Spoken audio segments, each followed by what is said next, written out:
Hello. Ooh, Great turnout. there we are. That first one was just a test. I like it. Where's Peter? He needs to tell me if it's too loud. Hi, everybody. Welcome. You get to see the magic behind the magic. Welcome. It's really, really nice to have you here. My name's Leslie Kimball. I'm the library director, and this is just really, really exciting. I have a couple of thank yous. I really promise I'm going to be brief. I have a couple of thank yous and just a little bit of information about our One Book program, and then I'm going to be turning it over to Jill for the main event. So my first thank you has got to be to our Chelmsford Friends of the Library. They just finished up an incredibly successful book sale, literally just finished up yesterday, almost $17,000, which is incredible.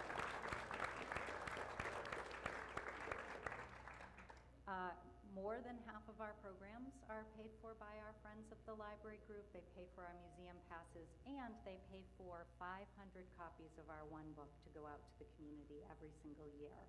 So truly, this could not happen without them. A second thank you that I want to say is to our facilities crew, Al and Aiden and Mike and Sean, because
it has to be really good if I'm going to read a book that doesn't start with someone right on the floor.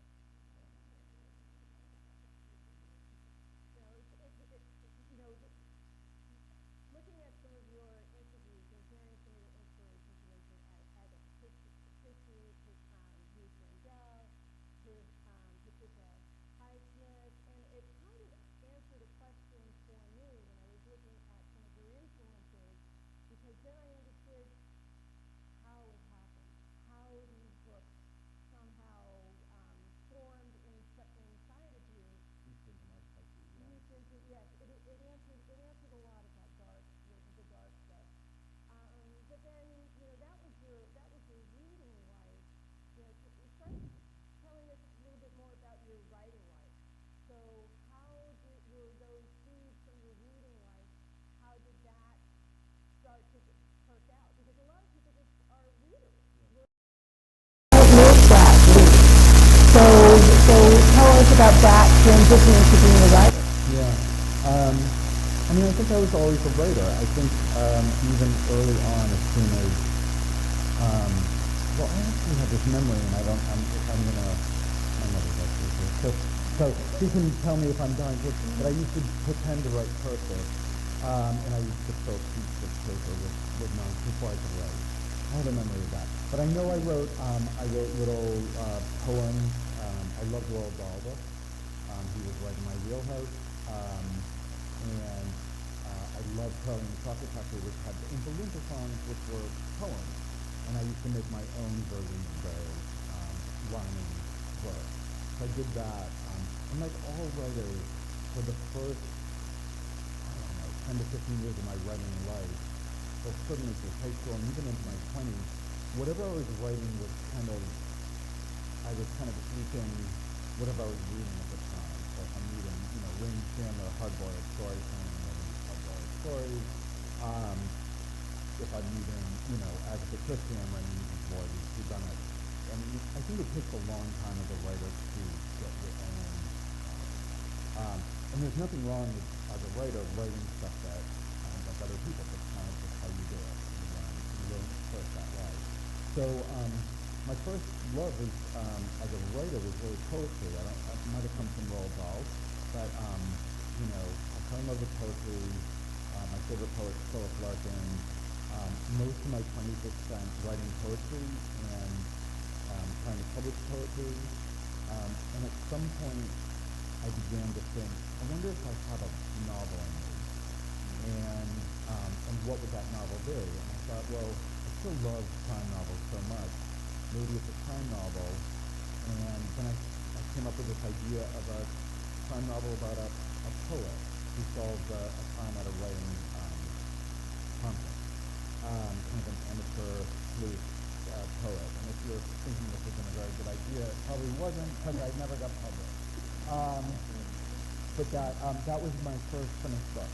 And I will say, and Connie, I don't know if you've seen, probably the best day of my writing life was finding out my first book was being published, but the second best day, or maybe the best day, was the day I finished the novel. Got to the end of a 300-page book and wrote the end. And I don't think it was very good or not necessarily publishable, but that feeling of achievement of being able to do that was great. And then another one back to poetry. I agree. Finishing that first book the first time, whether it's a 5,000-word short story or, you get up into the 80,000-word novel, there's nothing like it.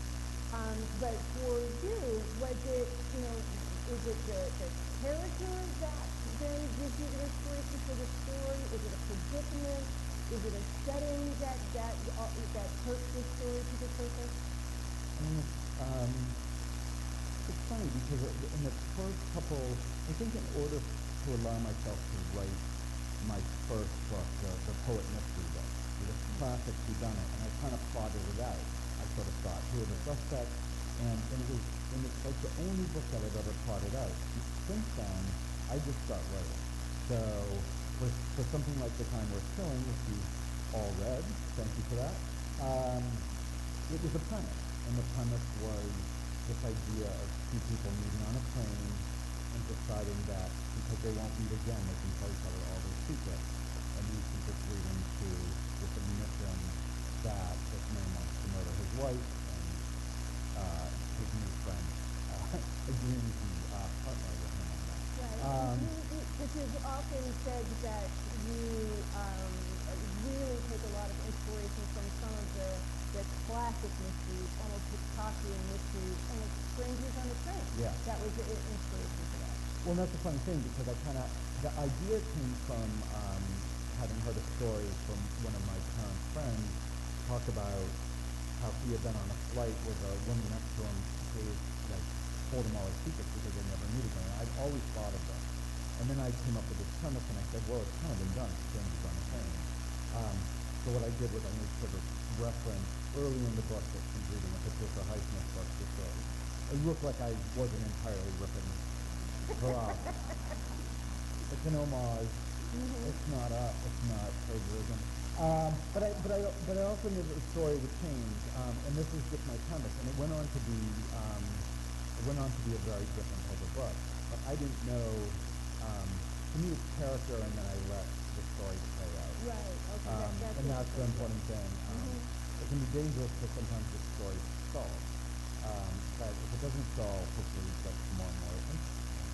Right. It's interesting. And so for the fledgling writers that are out there, what Peter has just said is really important, because there are plotters and there are pantsers. And the plotters are the people who meticulously think out every scene, every motivation, and they have this outline, this blueprint of where they're going to write from the beginning.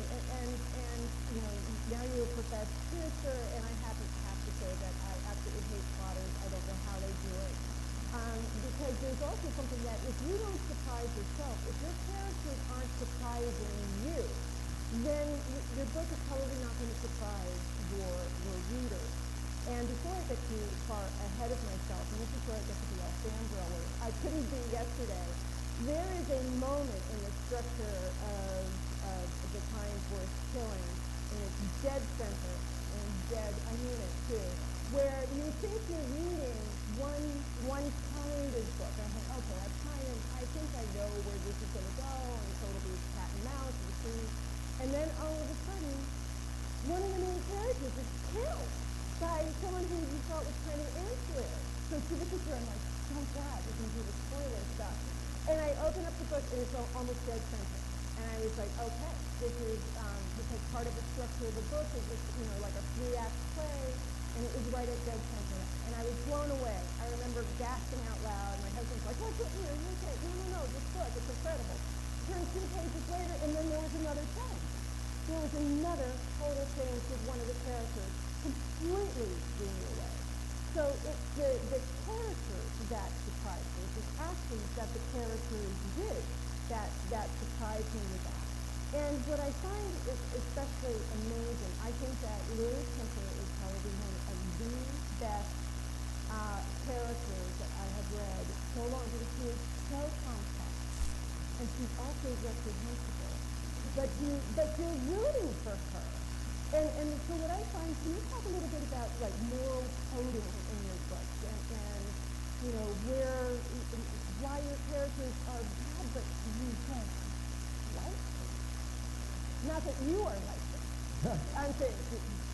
No, it's so interesting. I mean, I think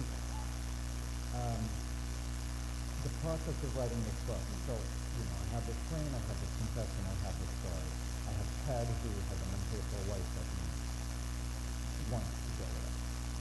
And then I have Lily, and I don't know as much about her. So, in order to sort of learn more about her, I write her backstory. And I said, what kind of woman would agree to murder someone with a stranger on the train? And so I came up with this sort of idea of her childhood and what she was like and what her parents were like, and the first person she killed, which is in chapter 2 of the book. And she killed a cat first. And so I can't believe I got away with that. I can't believe it either, because in one of my first books, I had a character that killed a dog. And it was a really bad guy doing a really awful thing, but here Lily is doing... I forgot about that. That's number one rule of thriller writing: kill as many people as you want, but don't kill the animals. That's right, that's right. You'll lose all your readers. But she kills a cat to save a cat. Right. So, but it does give you an interesting look into her, into her psyche early on. So this is what happened. This is going to be Ted's story. I mean, it's Ted's story. And Lily kind of in a weird way, wrestled it away from him because she just started getting more and more interested in me as a writer. And that would translate into the readers as well. So at one point I thought, if this is Lily's book, I'm going to really make it Lily's book. And I'm going to get rid of the other one. And it opened up a whole new avenue to the book. And there's a little bit of luck in that. Sometimes I've had books, when you're a pantser, great things can happen because you're open to the idea of things happening. But the bad thing that can happen is you can just run out of stories or put yourself into a corner, and it doesn't work. But at least you're out there trying, and I think for whatever reason things just kept falling into place with the time we're staying. And I think Lily just sort of took over the show, and I got to know her along the way, and I keep them back for part-time in my next book, and a lot more in my next book coming up in June. I know. Well, I found Lily absolutely fascinating for all the reasons that you just mentioned, and then what every bad guy or even good guy needs in this is a great minister. Someone who's going to be on their heels the whole time.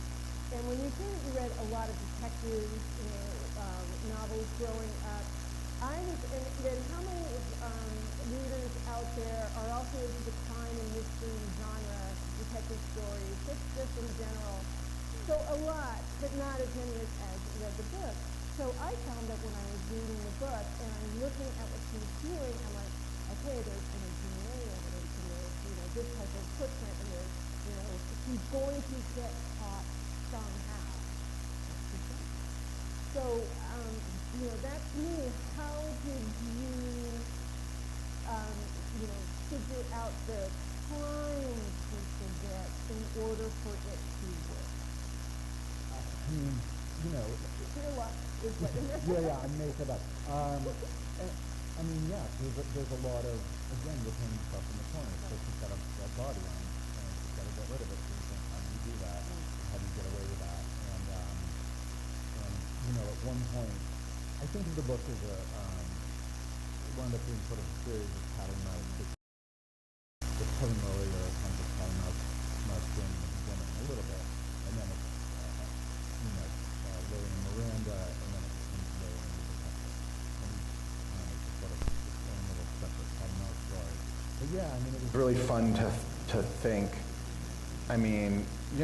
Lily's quite smart, so she's quite good at this. Although she flirts with, she makes a few mistakes in this book, especially toward the end. But yeah, it's I never think about that. There's different ways to write mystery novels, as everyone knows. Like the classic one is a detective or a police story, in which case we are following the police solving this crime, and they are like getting search warrants and they're looking at forensic evidence, and I've just never been interested in that. As a writer, I'm not interested because it involves research, and I think at heart, I'm kind of lazy and don't want to do all the research necessary. But I think for me, I'm much more interested in the villains and why they do what they do, and I'm particularly interested in gray areas in people. This is why I like Patricia Highsmith as a writer.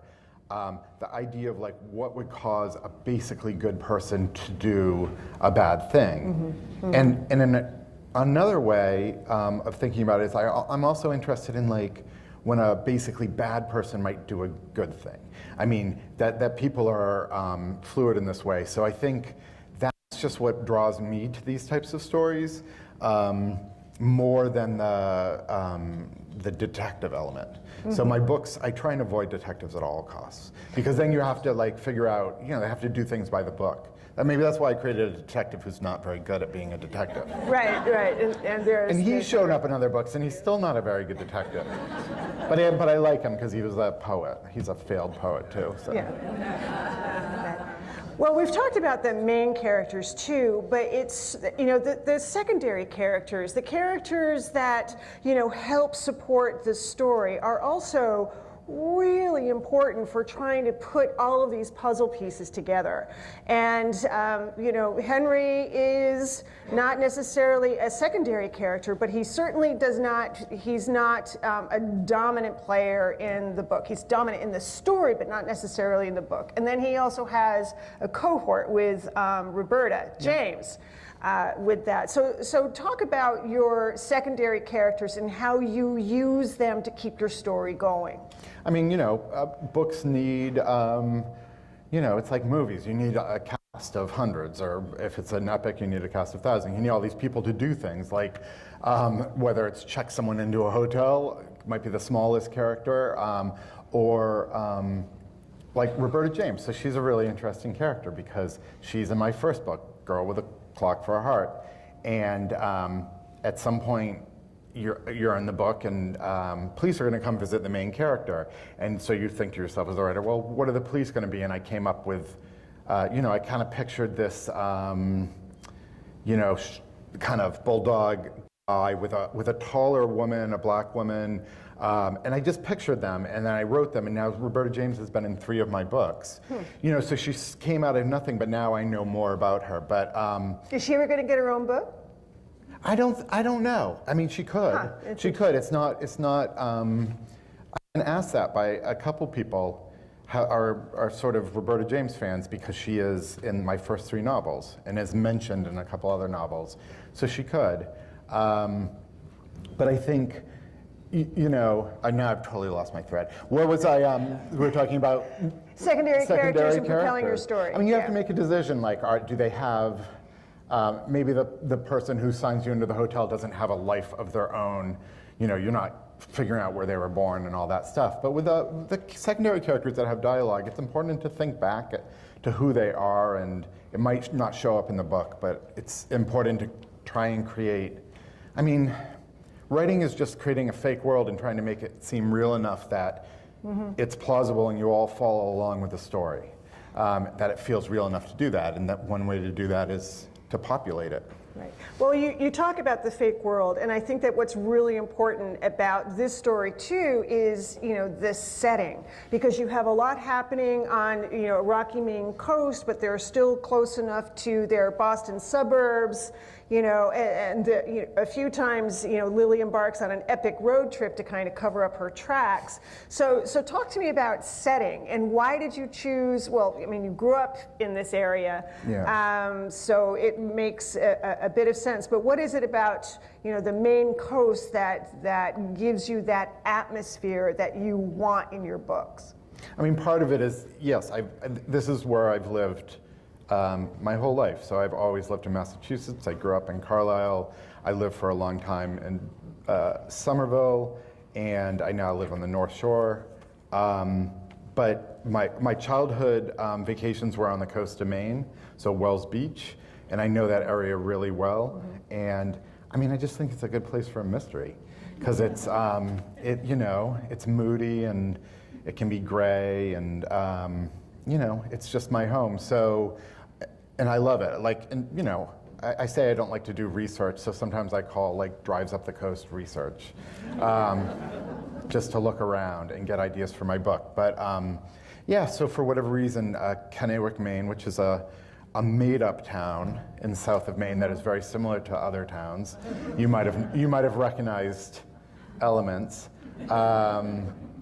A lot happens in Kennewick in several of my books. It's a very dangerous place. Don't go there. When you're talking about recognizing elements or recognizing places, have you ever had any one of your real life friends come up and say, I recognize myself in this character? And were they right? Only in my first book, and I think my first book I didn't think would get published. And I think that's the key. My first book is set at Mather College. Mather College is mentioned in Kind Worth Killing too. And there's a couple people in that book that were really based on college friends, kind of not really well disguised at all, and a couple of them reached out to me.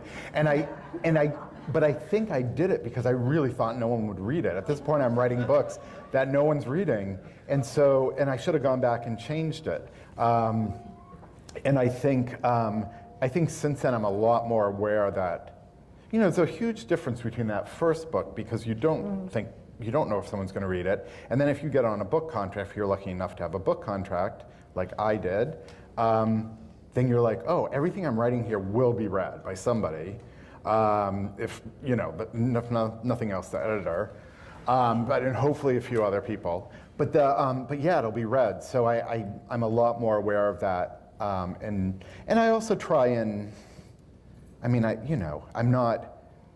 not pulling from my real life. I'm not a sort of John Updike writer who's constantly talking about their own family and their marriages and all that, which is a good thing, because it would mean my life is chaos if I was pulling from my real life to create my stories. So yeah, just in that first book. And I do have a warning for all parents out there: do not send your children to Mather College, or even what you think Mather College is. And it turns out that is based on Trinity College in Hartford, Connecticut, which is where I went to school. The dining hall was called Mather, so that's how it came to be Mather College. But I just altered it to prevent a lawsuit. Right. Right. What is it that you admire about your characters? When authors write, so often they say, "Oh, you were writing about yourself," or "You're writing about an idealized version of yourself," and you're like, "No, really, we just make stuff up." But what are you writing about your characters that you are like? Well, I can think of the poetry, maybe limericks and whatnot in Henry, but then what is the idealized part? What do they have that you admire and put in of yourself, and what do they have that you kind of wish you had more of? I mean, the weird thing with, since we're talking about Kind Worth Killing, I remember writing this book and sending early drafts to my agent, and he said, I'm interested in the story, I like it. He goes, you do realize you don't have a hero. Like you don't have a protagonist in the story. And I started to panic a little. I said, I don't really. But a book had just come out, and the book was called Gone Girl, which everyone knows about. And I had just read it, and I was impressed by it, and I was like, okay, there wasn't really a good person in that book either. Why did I like that book? And I was like, one of the things that worked in that book was how interesting those characters were, right, and that you wanted to find out what they were going to do next. So I'm like, all right, if I'm not going to have someone who is a hero in my story who you root for because of that heroism, these characters better be interesting. So they better be like someone you're turning the page to find out what they're going to do next, as opposed to following. So, and that's one trick I think about when I'm writing a book that doesn't include a classic good guy or good girl. So, and then the other thing I discovered along the way, which is if you're writing an anti-hero, you're writing, if you want sympathy for a killer, just make the person they kill be so heinous and worse than they are, and then you actually start to root for the killer. So there are other, I sometimes put my book 8 Perfect Murders, which I believe is back there, is probably the closest to me in the sense that the main character has sort of my book history. He's a voracious reader, and he thinks a lot about books, and that's all kind of me. So there's a little bit of me and him, and then, but going back to what one of the joys of writing a character like Lily, who does not have that moral line that all of us or most of us have, it's really fun because she's a stand-in. Like, we've all been hurt badly by people, and we've all maybe had a thought like, what's the worst thing I could do to this person? She doesn't just have the thought. She goes through with it. And it's a really interesting person to act, because to her, she doesn't think it's that big a deal. That's the fun. I wouldn't say I admire it in her, but as a character for writing, it's very freeing. Like, to be like, oh yeah, she just takes care of business. Yeah. There are so many moments in The Kind Worth Killing where you cannot believe that she's going to set something in motion like that. You cannot believe that she's going to kill or set someone else up to kill. And one thing that I admire about the characters that you've written is that they can manipulate. There is a psychological component to Peter's writing where you're really getting inside the head of this character, unlike many, many other authors. You know, how much time did we spend in Lily's head, you know, to really understand that? And that psychological underpinning to me was, you know, fascinating. And then how quickly she was able to assess others to get into their heads in order to manipulate them into her way. And I personally, that's what I thought was absolutely masterful about this book. And do you, I mean, is that something that you do in real life? And I'm going to worry now because I've now spent the weekend, you know, at LitFest going, what has he done? No. No, in real life, I'm, you know, in my office sweating a deadline and, you know, drinking too much coffee and crying, things like that. But no, I think yeah, no, I'm not like her at all. But she's a survivor. I think that's what she learns in the opening chapter. She feels like there's a predator who has his eye on her, and she doesn't trust going to her parents, so she takes care of him herself. And she's very young, so I think she learns very early on that, like, just to look like there's something a little animalistic about her. I always think of like cats, and like, you know, if someone's like, if you pay too much attention to a cat, the cat's suspicious of you. Like, she looks around the world like an animal, so she's like constantly on alert. So she is good. I don't think actually like I'm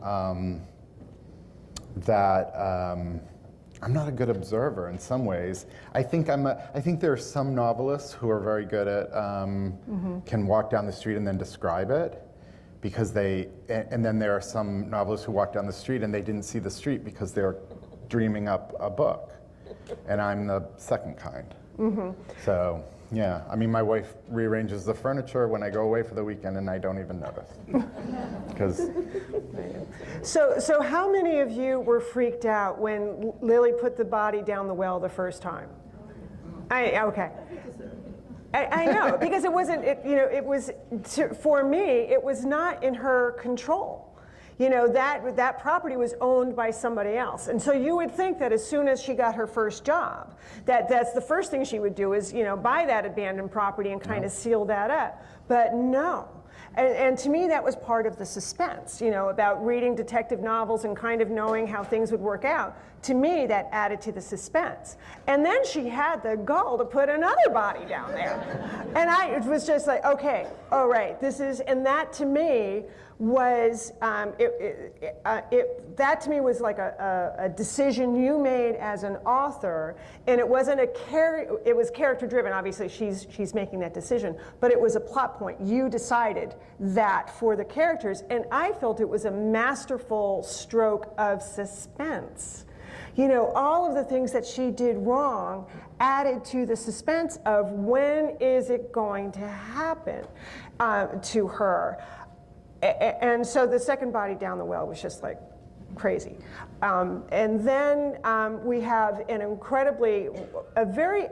very worthy victim again in the contractor. I mean, you know, you know. Yeah. So that to me is one of the secondary characters who's really important to the story, because I call him a dumb Lamachus. You know, he's kind of falling for it all around. Yeah. So who is more manipulative? Do you think it was Lily or Miranda? Well, I think Lily wins, so Lily's better. Okay. Lily wins. Yeah, And Miranda's just kind of bad. I mean, Lily's bad too, but I mean, it's all levels of bad. But I mean, that's the thing. If you make one person bad, you know, worse, it's kind of a soap opera trick too. I think, like, you know, then you start rooting for the person who's only half bad. But she's such so Lily's been such a wild ride for me because she did become a very popular character, and when I do hear from readers, it's often Lily, and I often hear the same thing, and what I hear is there something wrong for me that I liked Lily? That's what they're asking me. And so I just think that's fascinating. How do you respond? Well, I always respond, You say, yes. no, you're really screwed up. Yeah. You know? Yes, there is something wrong for you. Yeah. No, I think it's really I think it's really interesting because I think people admire what she does to a certain degree because I mean she's everyone's id or whatever. Like she's not inhibited.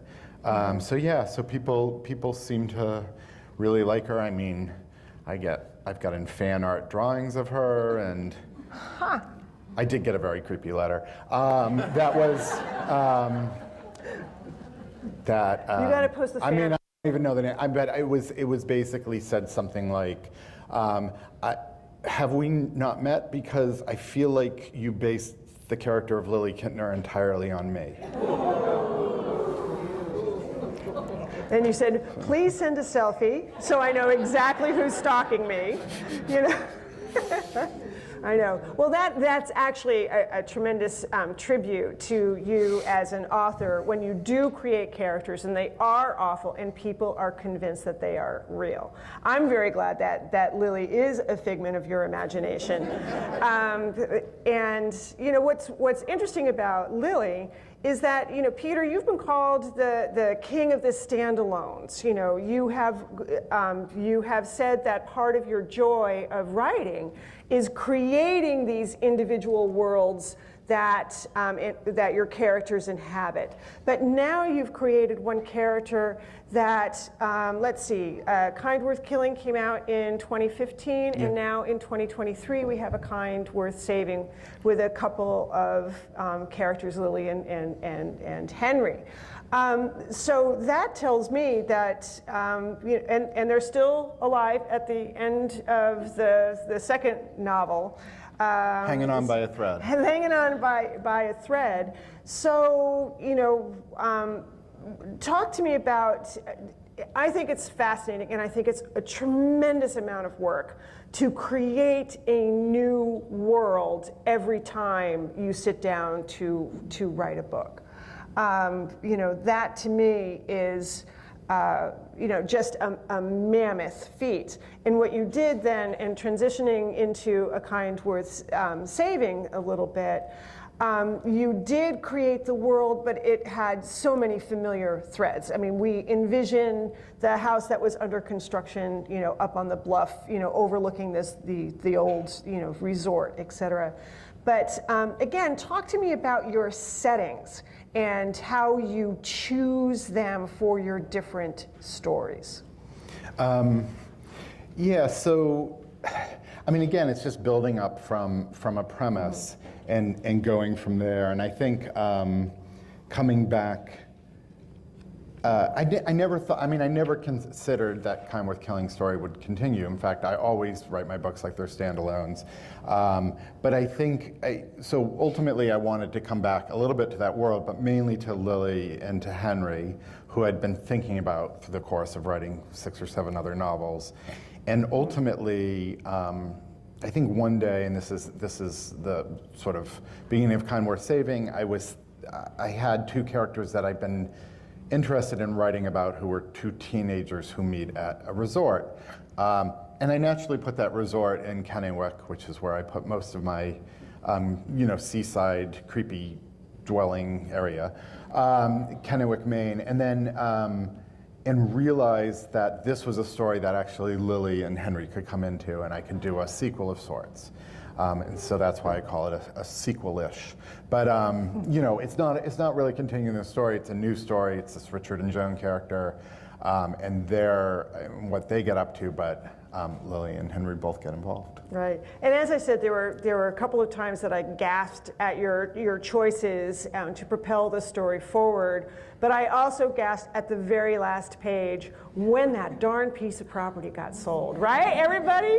You know, so I was, and maybe many of you have been too, fortunate enough to put down one book and immediately start the other, and you say, how is this, going to happen?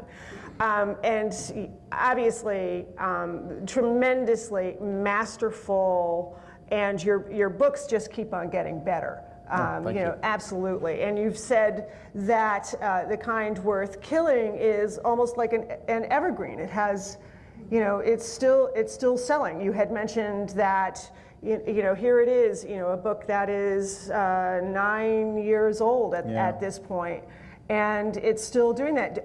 But you're not promoting it. It has a life of its own. Yeah, I mean, I just finished the Newburyport Literary Festival, and one of the fun things about that is you get to talk to other authors, and we kind of talk business. And one of the things we were talking about this weekend was how the book world is a mystery. You don't really know what's going to sell and what's not going to sell. If there was a formula to do it, we'd all do the formula. And some books don't sell, and some books just have legs or keep an audience, and it's kind of a mystery, and it's great that people keep reading this book. Right. And we talk about, we don't know what book is going to sell. Yes, a book will get out in the world, but there's a tremendous machine that goes in behind, promoting the book.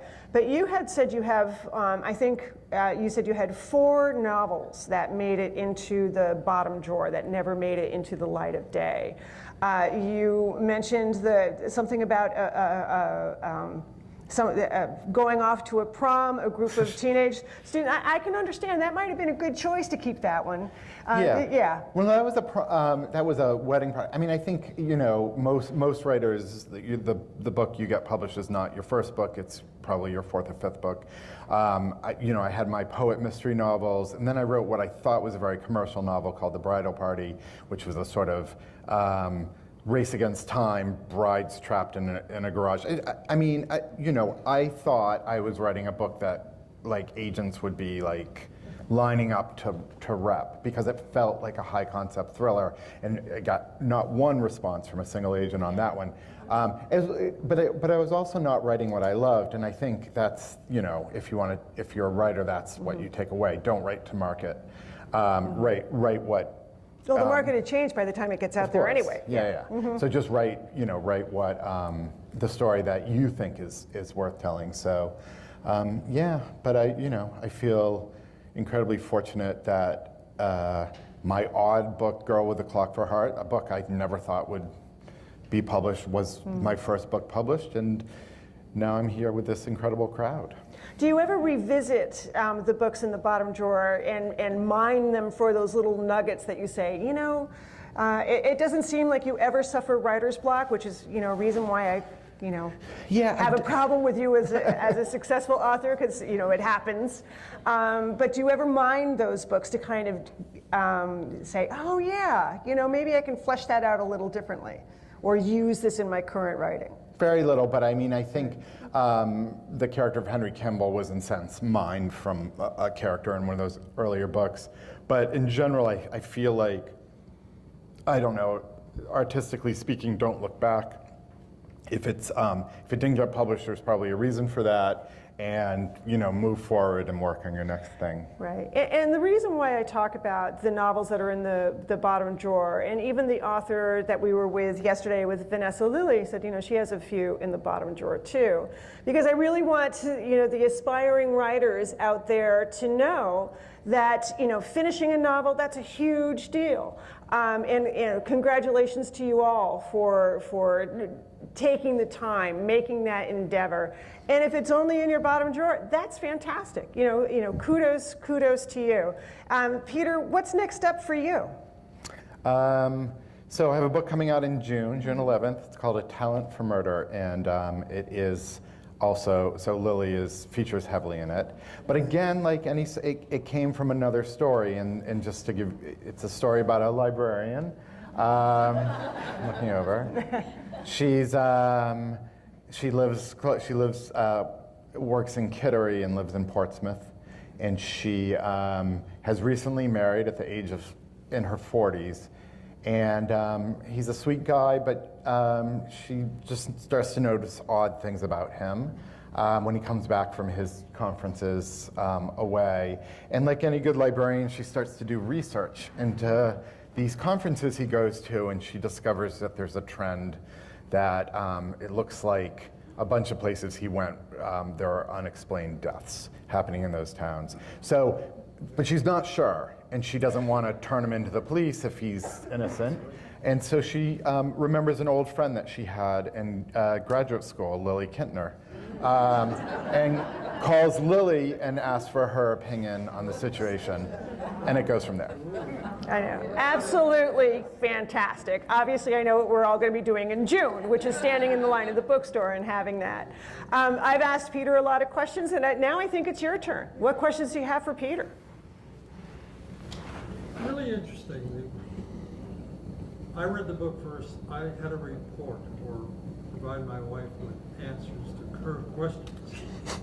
I'm reading this book, and I've got a pad, and I'm taking notes, which I never do, but I've got so many characters, and I'm trying to figure out who killed who, when, how, and why. Mm-hmm. So I've got this list going, and Lily, and switches, comes back, and the question I have is the level of complexity in terms of a novel, where this was I think it was marvelous. It was also very complicated. It was, in terms of the set of characters, and going from path to path, and so when my wife says, who did what, and I started laughing because I had my list. If she wanted to, I could take it through the list. So the question comes back to complexity of your writing, and is there a break point where to you as the writer it feels like, hey, I've gone too far, I need to consolidate? Sure. I mean, the question is about the complexity of the plot, and you know, does it ever get away from me? I mean, this one was starting to. I mean, it gets away from me on a very, very basic level, which I start. You know, at some point, I'm starting a calendar hour by hour and saying what's happening, especially when we're getting timelines that we're being shown events from two different directions. Unfortunately, I also have editors and copy editors who then discover later on that, you know, you have someone like killing someone on a Tuesday, but that person's walking around on a Wednesday or something. I mean, and then you have to go back and fix that. So it did get complicated. Yeah, and you don't want to get too in the weeds with that stuff. But I will say, as an old mystery reader, and I'm a huge Agatha Christie fan, and I think we should bring this back, but I love the mystery novels of the old days where they put the cast of characters at the front of the book, and you could always go back and be like, oh, General Cuthbert was, you know, and they tell you who he is. So I love that, and they always used to do that in the old Golden Age mysteries. Right. And what I also loved about your complexity is that I felt that you respected your reader, that you respected the intelligence of your reader to kind of put it all together, because it was a hard book to get through, and it demanded your attention. So I agree. Another question? I was just wondering why. We're going to try it. Hello. 1, 2, 3. Okay. In the books, you say towns or cities, and then also in the books, you make up the towns, so the reader says, I think I know where that is, but I'm not sure. So why do you go both ways like that? Yeah, so the question is, why are some towns made up? So for instance, Boston is in it. And I think it's tricky to like make up a Boston. Like, but why do I make up Kennewick, Maine, and why not just set it in York, Maine, or Kennebunkport? I mean, so I think the reason I do that is so I can make that town anything I want it to be. So when I have Kennewick, if the police station needs to be like right next door to a dive bar, I just put the police station right next door to a dive bar for whatever reason I need that to be. And if I'm doing Kenny Bunkport, then I have to go and look, and then if I do it wrong, then I hear from all of my Kenny Bunkport readers about what I did wrong. I mean, it's just a way to like create a town that suits my purposes, but I want it to have the feel of that town. So I think that's why I do it. And then I think, you know, it would be weird if I'm making up a new capital city of Massachusetts. Would be strange, so I keep in a real Boston. But then, you know, I'll wind up getting something wrong in Boston and hearing about it. But yeah, that's why I make up towns. It's also fun to do, I think. I mean, and Kennewick has, you know, the rotting resort, and it's got the, that shows up in later books, but it's got this cliff walk that's conveniently high enough to throw someone off of it, and all these things that, like, you know, the real town might not have. Another question? Out of all the books that you've written, what is your favorite, if you have one? And that could be in terms of the enjoyment of actually writing it or the story itself. What was your favorite? Sometimes I feel like a parent, you're not supposed to choose. But yeah, I think my favorite is 8 Perfect Murders, because it was really about books. So the plot of that one is basically a bookseller, someone who works in a bookstore, which I did for many years, has made a list of the best murders in crime fiction. And they're from real books, from Double Indemnity and ABC Murders by Agatha Christie. And he's published this list on a blog, and years later an FBI agent comes and says, it looks like there's a series of crimes that are being committed, and it's going in the order of your list, the way these crimes are being committed. So I love just delving into that world of old mystery novels, and I liked getting into the head of the character who loved these books. So I think there's something like, it's also the only book that I ever, as I said, I make them up as I go along, but this was the only book. I was taking a walk not too far from here. I was walking around Walden Pond, and I came up with this idea, and by the end of my walk, it's like I knew the whole book. I knew the books I was going to choose. I knew who'd done it. I knew why. It was just all there, and of course, then I had to write it. But yeah, it was such an interesting experience. It's never happened again. But yeah. You describe yourself as a pantser. I'm not sure if everyone knows that term, but writing by the seat of your pants. Yeah. As opposed to plotting it out. And that the problem with that is sometimes you run out of a plot. I don't know if that's ever happened to you, but if it has, how do you get yourself out of that? I have a few shelved have novels in my drawer. So books that just kind of died on the vine. Sometimes it's not enough plot. Like there's not, you know, there's this bridge. And every reader knows this because sometimes you read a book where the premise is really great, and maybe even the ending's great, but you feel that stretch in the middle, because you're, you know, the middle is the hardest part to write in a book, always, because how do you string these along? How do you keep suspense? How do you keep the reader interested? And sometimes you don't have enough, and then sometimes you get trapped where you're like, ugh, this book isn't making any sense anymore, or like you were saying, it's getting too complicated. And I'm going to lose readers. So I have, you know, that's the risk. I have a few half novels. Who knows? Maybe I'll pull them out and look at them, but probably they'll just sit there. Have you ever solved the problem rather than just put it on a shelf? Oh, I always saw, yeah. So and when you solve the problem, yeah, because every book I've written, I've had a moment of despair and panic.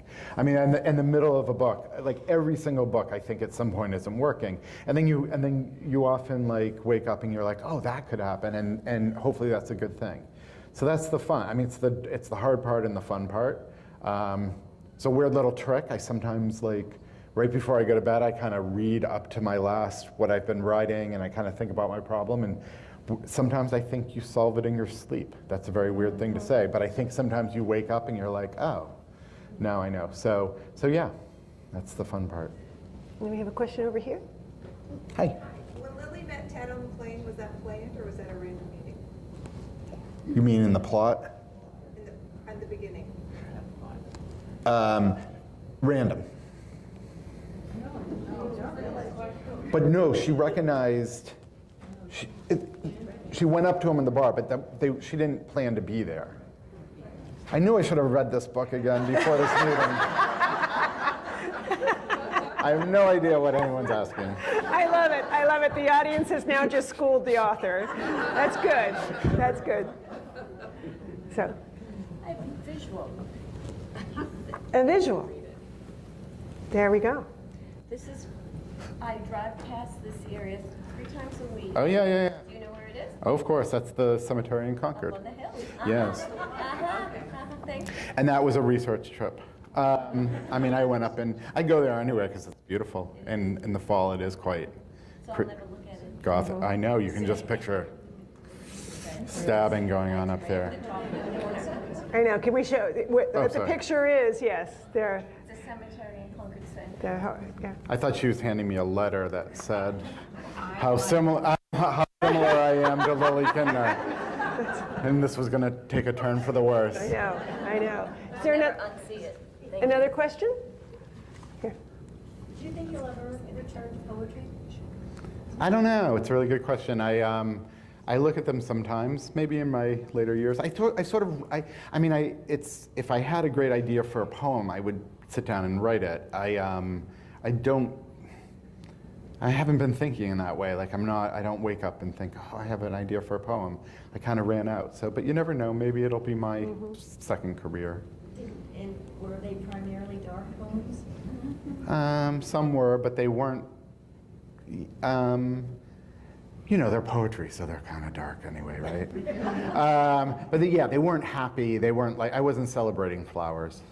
There was no daffodil poems, but no, I wouldn't say they were necessarily dark. They weren't crime related, but yeah, and I like to include poetry in all my books. Like, I often have characters who like poetry. I often use poetry as like a to start my novel, an epigraph. But yeah. Another question? Well, I'm curious, you talked about having the descriptions of all the characters up at the beginning of the book. Yeah. And I've seen this in other books. I would think as the author, you have the opportunity to push to make it happen. Yeah, I mean, he's asking about the cast of characters. I did it in one book. It's called 9 Lives, and it's helpful because there are 9 people who wind up on a list where they all start dying, and I put their names at the beginning because that's the list, and I said a little bit about them. But yeah, I mean, that's it's something I could do. I think if I wrote, I think I want to at some point write sort of a classic whodunit. I'm sure we'll have some twist to it, but it might maybe a classic golden age whodunit style book, and I would include it with that for sure. And do we have time for one more question in the blue?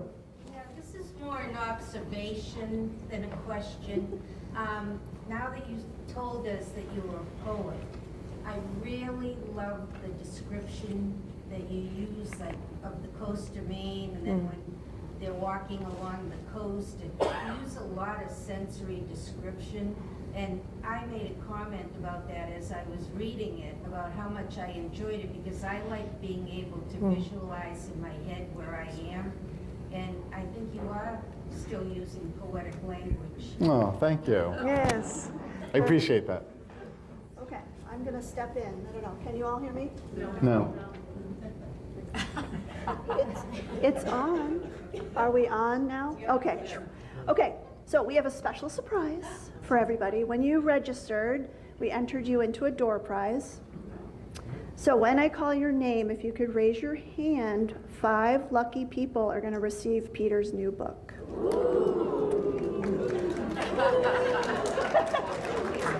Thank you to my publishing house. Yeah. Thank you to the And that's the title of your next book, 5 Lucky People. 5.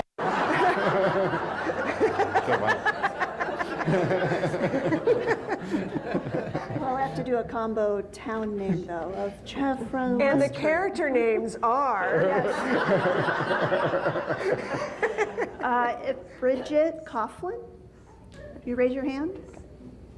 Lynn Forrest. Ooh, up here in front. Okay, well, good job. Susan Salvucci. Sorry, butchering your name. Monica Hall. And Michael Rayston. Did I do that one right? Yep. Thank you so much. Congratulations.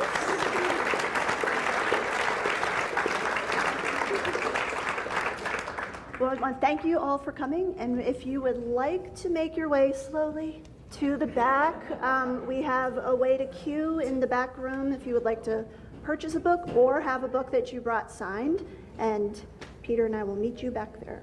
So thank you so much. Great, thank you, everybody. Thank you, guys.